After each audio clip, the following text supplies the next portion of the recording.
everybody. Well, we are back with the second episode in our series where a bunch of crazy embalmers talk about how to care for a murdered or unexplained death individual if we needed to care for their body and the prep room. So we've got Ryan and Brian from Undertaking the Podcast here, embalmers down in Indiana, and myself, Kari the Mortician. And we are going to be talking about another case. This one is of murder, and where we have a young gentleman who was murdered, and we're going to talk about how we would care for his body, as if he was having a viewing and such. So we have Travis Alexander. He was 30 years old when he was murdered by his lover, Jodi Arias. Now, you might have heard about this case. It went on for literally ever.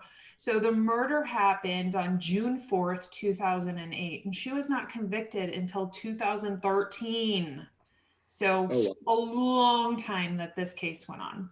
Yeah. So he was found 5 days after his murder. So he was in his home for 5 days. He was Mormon. They had dated for a few months. She had converted. They broke up. They were still having some stuff going on. And then he started dating. She got mad. Don't know for sure the situation there because it was, a bit of question, but she was over there. Took these pictures while he's in the shower after they had some, afternoon delight or whatever. And so there are pictures of his last moment alive. She was taking, he was in the shower and she took of his face. He's looking right in the camera. And then he turned around and he was stabbed. He came out of the shower and laid over the sink and was stabbed over 20 more times. He made it down a little hallway and fell down and his throat was slashed. And then she dragged him back and he was shot in the head. So we're talking, let's make sure he's dead. So we got stab wounds of the head, the neck, the torso. We've got a gunshot wound of the head from the skull base, which damaged part of his face. Ruled a homicide. Not accidental here. Not a surprise. And the autopsy report said moderate decomposition. For 5 days he'd been down. My initial thought when I'd heard about this was he in the shower with running water the whole time? Which he was not. He had come out of the shower. So I thought, oh, good gosh, what is this going to look like with the water and the whole situation? So he was found in the shower by the shower stall. 2 2-inch wounds to the scalp, a 1 1/4 inch stab under his earlobe, a 1/4 inch wound on his forehead, a 6 by 1.5 inch wound to his neck, 9 stab wounds to his back, lots of cuts on his hands, defensively, obviously.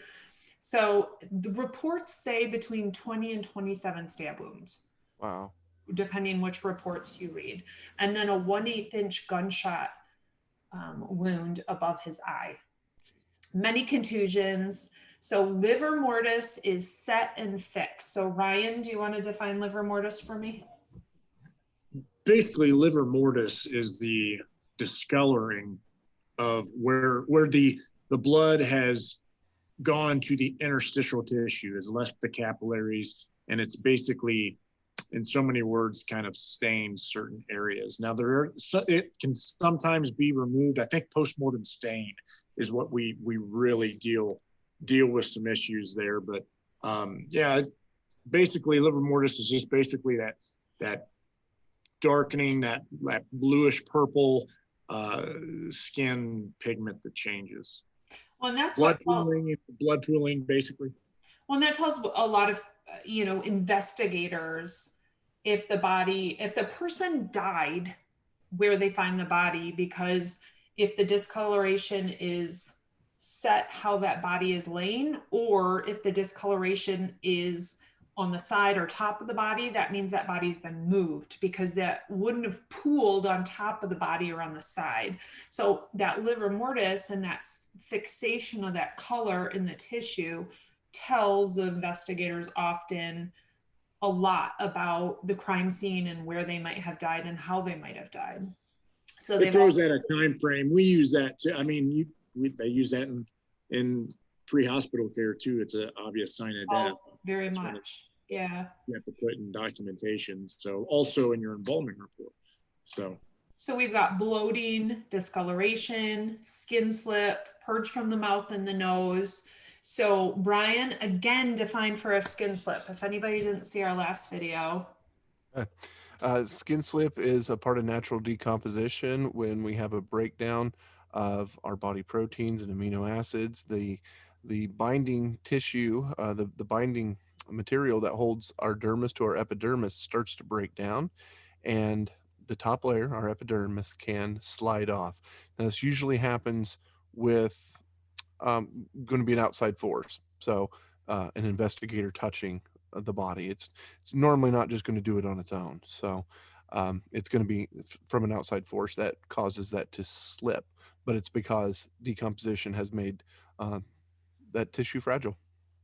Well, I think the best thing to maybe assimilate it to, if someone's ever had a really bad sunburn and that top layer peels off in a big kind of piece, it's not like this big thick section of tissue that comes off. It's like this thin layer, almost like paper, pulls off, and you have this red raw tissue underneath, and right. It can slough where you almost just peel it right off, depending how bad it is. Yes. And it's very moist underneath, as we all love that word, I'm sure, that you then have to deal with the moisture of that new tissue under, which creates a bigger problem for us, because moisture is bad when it comes to, presentation and such. And then we also have purge and the bloating. Ryan, talk about some of the colors and the things that we see first when it comes to decomposition when we're looking at well, what's that? When we're looking at, individuals that come through, what are some of the first signs of decomposition and some of the coloring we may see of, 1 to 5 days of decomposition? Decomposition, you're going to see dehydration, you're going to smell, you're going to see marbling, you're going to see a lot of dark colors, maybe a little bit of yellow here and there. There seems to be a plethora of yellow, blue, purple, and black at times. And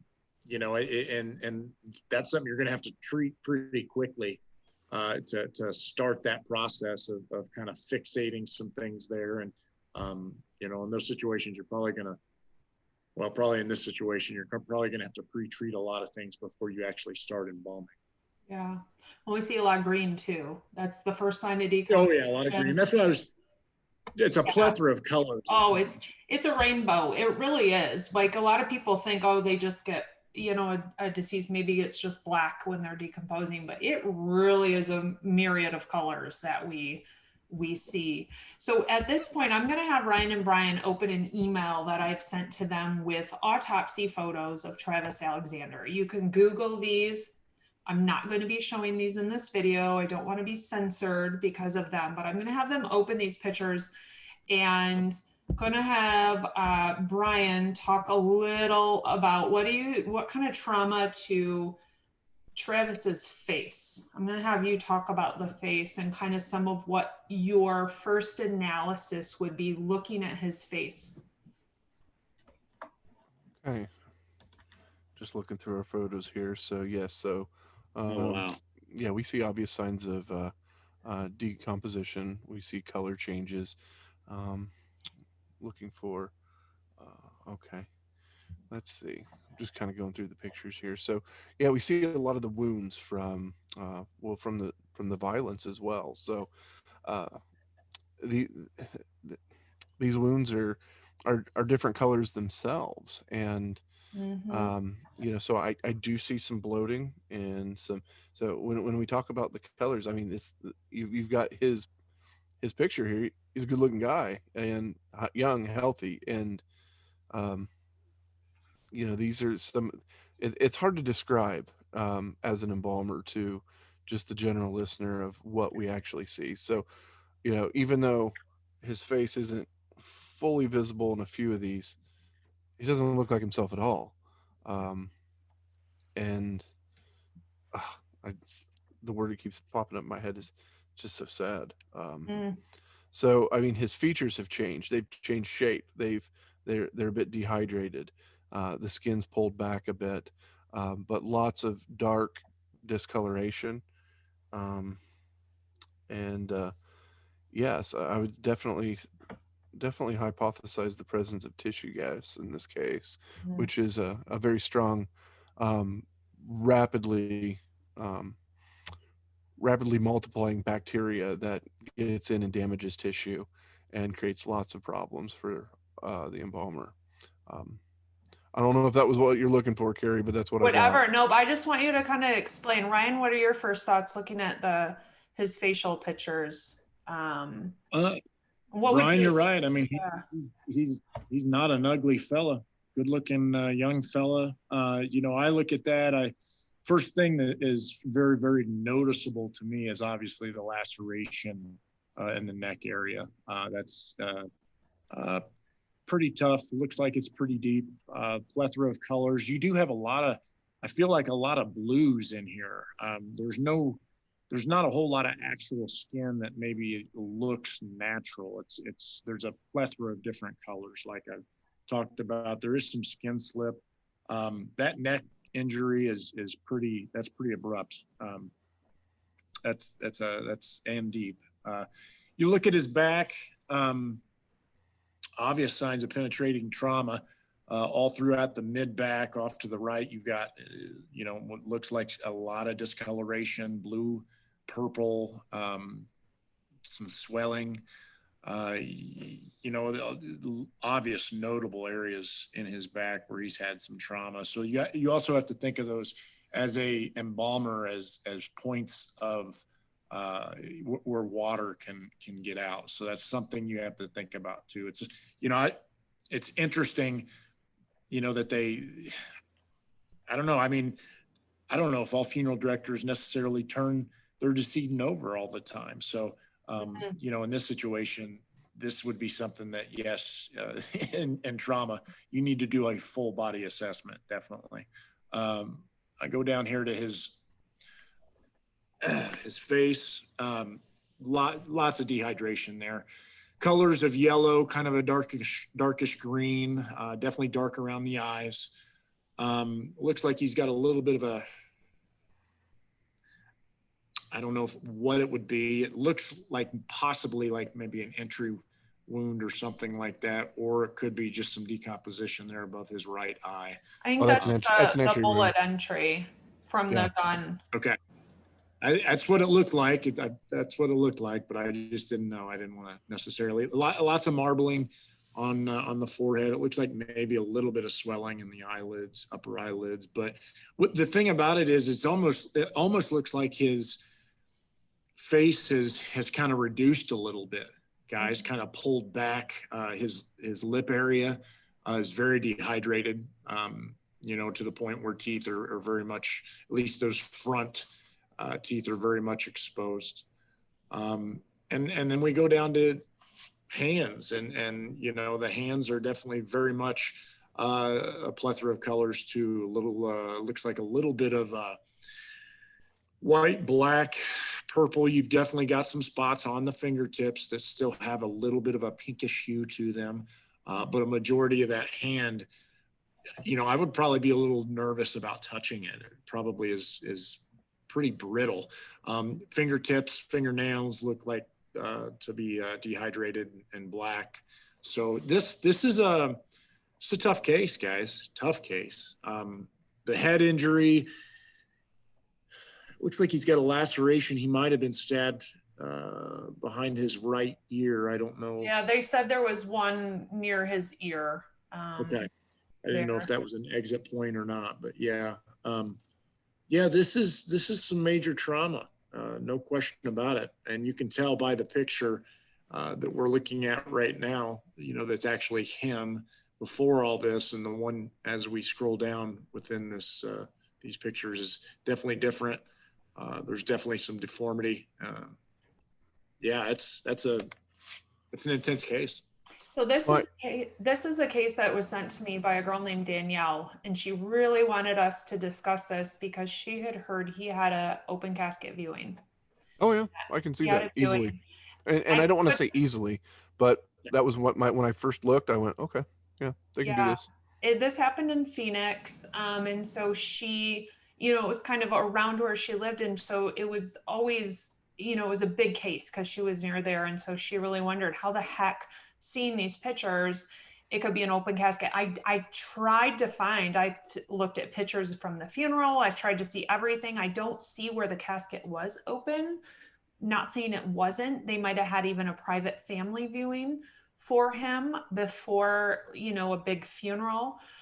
I can see, we don't know the funeral directors. Again, the disclaimer, we don't know what care was done for him. We don't know the process. All we can do is kind of prose what possibly we would do if this gentleman was in front of us and we went along our traditional routes.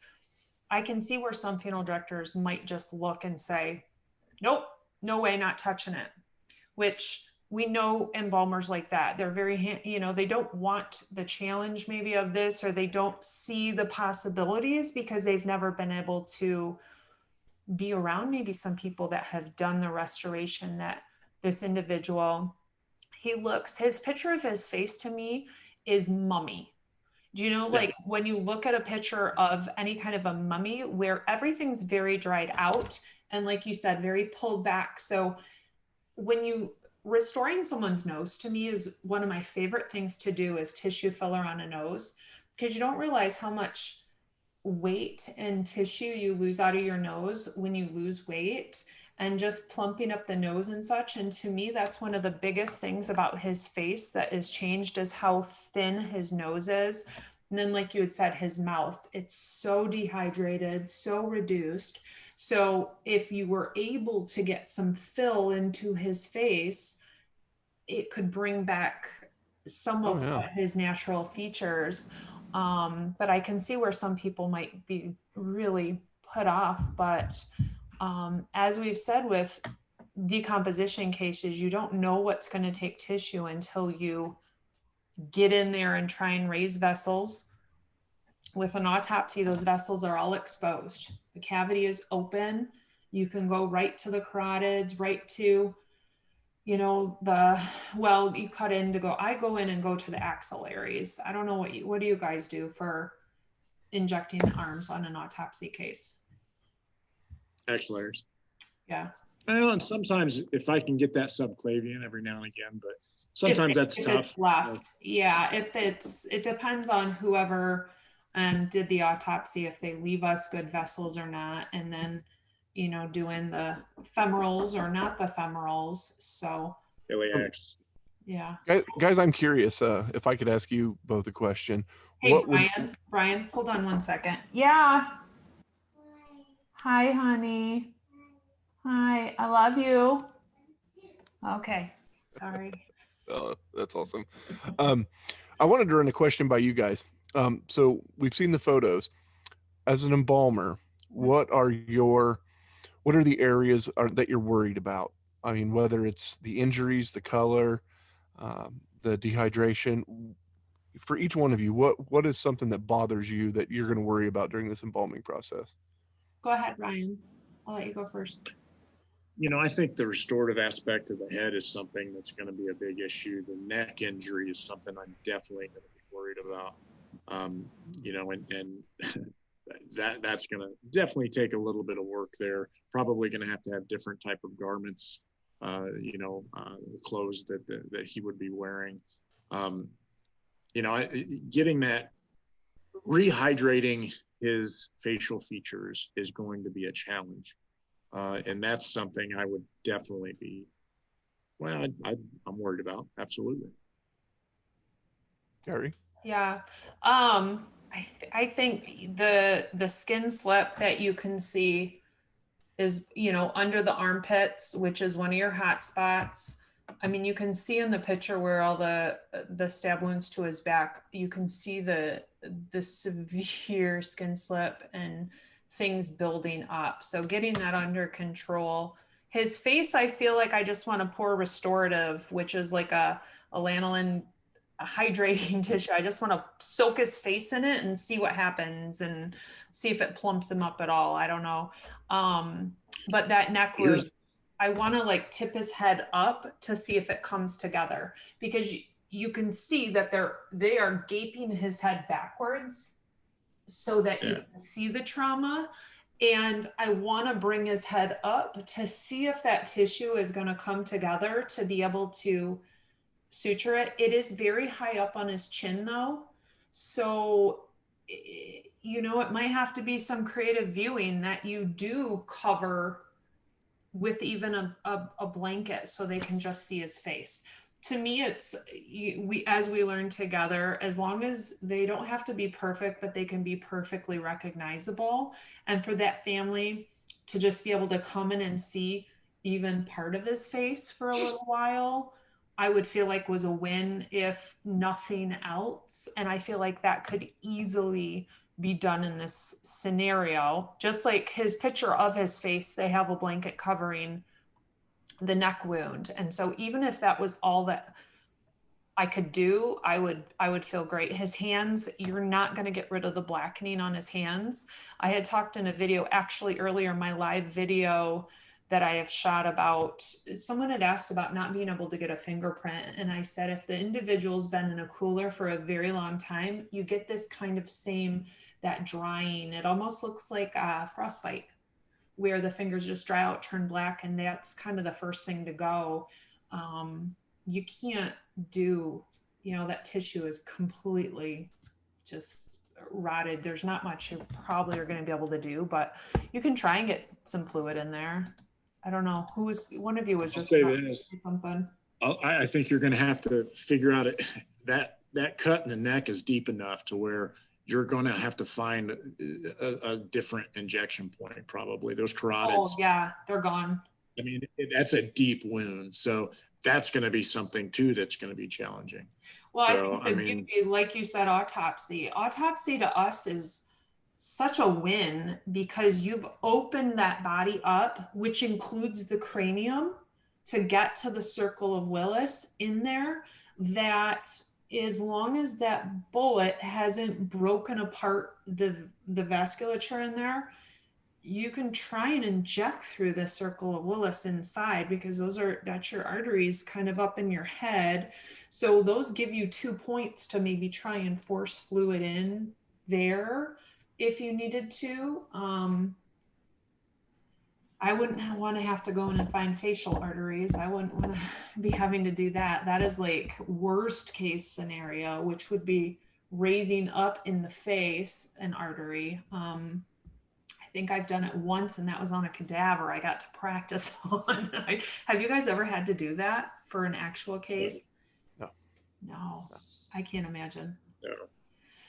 So yeah, I think that this situation, it looks hopeless, but it's by far, for what he went through, his face has very minimal trauma.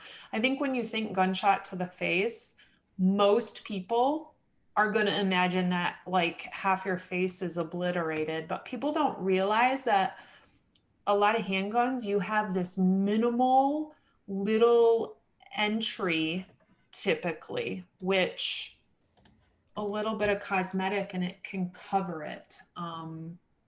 Pretty, well, I hate to say it's the exit. It's usually the exit point you've got to worry about anyway, the entry point, especially if it's small caliber. 22 sometimes won't even necessarily break the back of the skull. Yeah. So, you know, it's one of those things. Yeah. We always call that an EMS scramble. You know, I mean, it is what it is, you know, but yeah, if it's a big enough caliber, yeah, it'll leave a massive exit wound. Yeah. When my niece was killed, she was shot in the head with a handgun. And that was my biggest concern. If I know what he used, I will know what I'm going to kind of walk into. And I was thankful, like her face was completely untouched. There's a little hole a little exit hole, and that was it. And it's so surprising, I think, to most people, because they think gun or a rifle, what a rifle, like, yeah, you don't want to walk into that, but a handgun is typically, we can work with that a lot of times, because it is minimal trauma. And it looks, the one picture from the back of his head, I don't know if that's the exit, like right at the base of his hairline or not. Because I can't remember in the story, if in the autopsy report, if it mentioned even a. You mean below his ear? No, the one where he's on it's showing the knife wounds to his back. There's a little right at the base of his hairline. There's like a little, you can see fresh tissue. And I don't know if maybe that's the exit, but it's hard to tell. I can't remember from the autopsy report if it talked about where the exit, but this is doable. Would you say that we could get him ready at least for his family to see, maybe? Oh yeah, totally. My biggest concern is not the wounds. That although that neck wound looks deep, I would almost hypothesize that the carotids are still there. It does not look like, to me. I'm gonna go back to that picture here real quick. It almost looks to me like although it's deep, and bear with me here. I don't think the trachea is cut. So our carotids at that angle they're deep, they're protected. Protected. He did die, so, but I think for an embalmer's purposes, they may still be there. That is, from what I'm seeing, that is a lot of dehydration that is making that wound look. Yeah, it's good. It's retracting because of the dehydration. So my biggest concern is getting a preservative chemical through the tissue that will temporarily preserve enough for us to get our job done and not distort the features outside of where they are. Because although they're not great, we don't want to make it worse. So that's my big concern. Because being down 5 days, we've got that. It's a long time. So the autopsy is going to help us there, but that is one of my concerns. So we're gonna change our mixture up there. We're probably going to use smaller amount of water.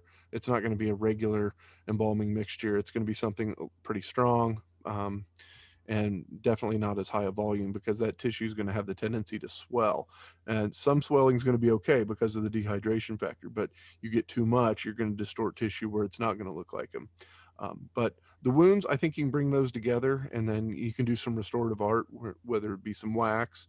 And in this case, with the coloration, you're probably not going to get, you're going to get some improvement. You may get 60% improvement. I wouldn't guess much more than that, but there's going to have to be cosmetics in play.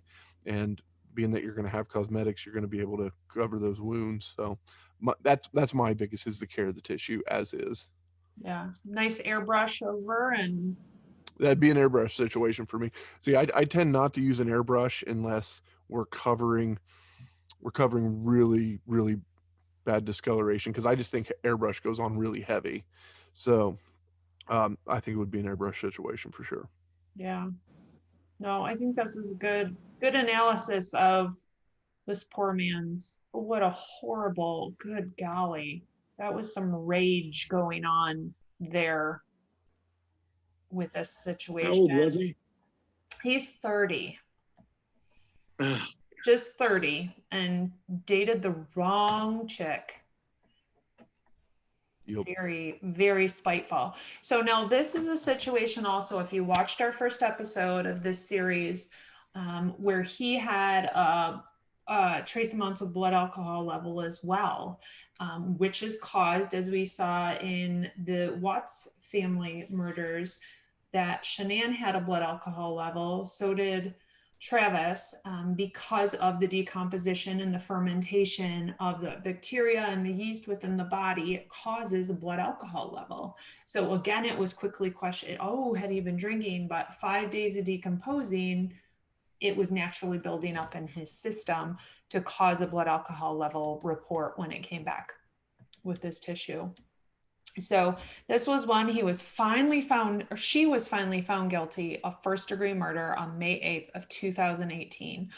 almost 5 years later. This was a crazy cuckoo for Cocoa Puff like scenario, and it went every which way because she was trying to battle out of that that final verdict for sure. So crazy.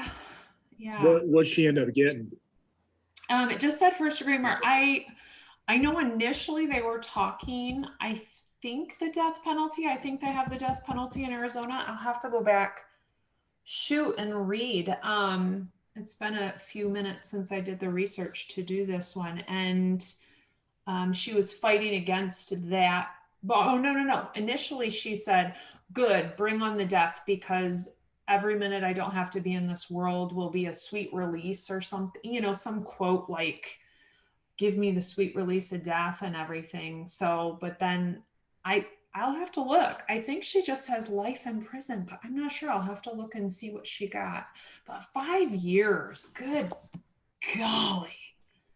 Imagine his poor family having to go through 5 years, and it went where she was blaming him and, oh, he's this, and, you know, dragging his name through things and whatever the situation, and trying to turn it, you know, just everything you can do. I mean, you can't take back that event. No, you know, if he was a bad guy or a good guy, that's a lot of rage that was going on within that scenario. So there was motive behind that. I mean, that was angry. Oof, that's angry. That is angry. Yes, it was. So I don't know. She, you know, Lifetime movies or whatever later. And I think that's the crazy thing, is these people, just because they kill in certain ways, they get these movies made after them and all this notoriety. Even if it's negative, it's still this fame that comes. And it almost is going to spur on somebody else probably to want to do this. It's just, that to me is the worst part. So the worst part.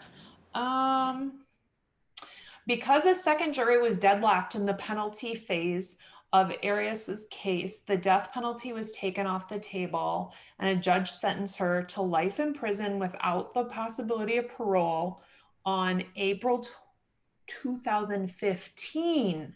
So 2 years later, when I think she came back and tried to fight the initial from 2013 with the second jury, and then they gave her the life without possibility of parole in 2015. So 7 years.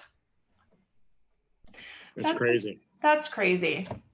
So, well, thank you guys for joining us for this second edition of our new series that we have going here with Brian and Ryan from Undertaking the Podcast. You can find on any podcast platform. If you have a case that involves care of the deceased, we're not trying to solve crimes here. So even though I totally love unsolved crimes, but we would love to discuss the care of the deceased. If you're having questions about, if there's pictures, it's not like we want to look at them, but that does give us better reference. And thank God for better or worse for the internet. Gosh, love it. Things are out there. So make sure to email me at Kari@KariNorthey.com to send me any cases you might want me to cover with the guys. So thanks, guys. Make sure you subscribe to check out the next video. We'll see you later. Bye.